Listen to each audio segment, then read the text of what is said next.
Hello everybody, this is Munira from Mining Magazine, and today I'm joined by Mr. AlBelushi, representative from the Saudi Arabian government at the Future Minerals Forum 2025 in Riyadh. It's great to meet you, Mr. Belushi. How is the event going for you so far? We're loving it, enjoying every moment. Believe the event is now more of a cause, a movement, rather than just a forum. With the diversity of attendance, the number, the quality of participants, the quality of the speakers, we're talking about more than 250 speakers. I believe more than 85% of them are CEO level and above. A diversity that we see in international associations and organizations, more than 40, up from only 6 in the first edition of the forum. The number of countries represented, more than 80. And the participants today, you're talking about more than 15,000. We've had to limit it to the capacity of the venue, or else I believe it would have been even higher. Wow, that's really amazing, and it's really great to see how the event has grown in the past 4 years. So I know you're busy. I won't keep you for long.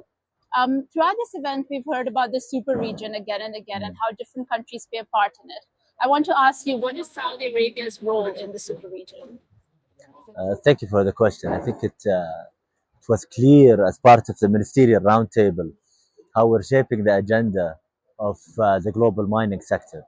How Saudi Arabia is taking a step forward to support the dialogue between major industry players and host countries of the resources and the consumers of these resources. And how can we do it in a manner that is both economic for the industry players, but also economic for the host countries?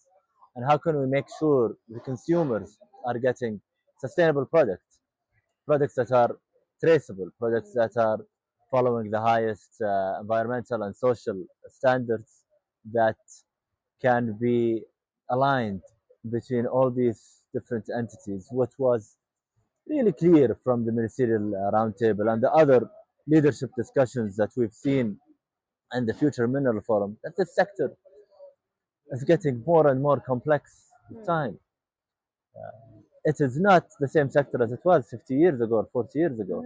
Today, the number of players and the complexity of requirements of all these players must have clear dialogue. And we've raised 3 initiatives as part of the ministerial roundtable, one of which is the framework for critical minerals. A second is a network of centers of excellence. Between today, they have about 12 participants, and that number is growing. And the third is a sustainability initiative to make sure of the traceability of mineral commodities. Great. Okay, great. For the people who couldn't be here today, do you have any message that you would like to tell them? That Saudi Arabia is a destination, a key destination for investments in the mining sector, especially when it comes to processing of minerals, but also exploration of minerals. When you look at Saudi, you have a key advantage in global processing of commodities. You have the right geographical location, you have the right network of support for all the inputs required for your processing, but then you also have the right commitments from all the different parties, especially the government, to make sure that this investment will flourish. And when we look at the exploration part, you have a commitment to the success of explorers. We look at 3 parts: data, lands, and financing. In terms of data, more than 1 billion Saudi Riyal have been invested in exploration in the past 5 years. And we're making all of their data available to the National Geological Database, as well as our own geological survey. It's almost near completion, and now we're going to be launching our detailed mapping exercise. The second is land.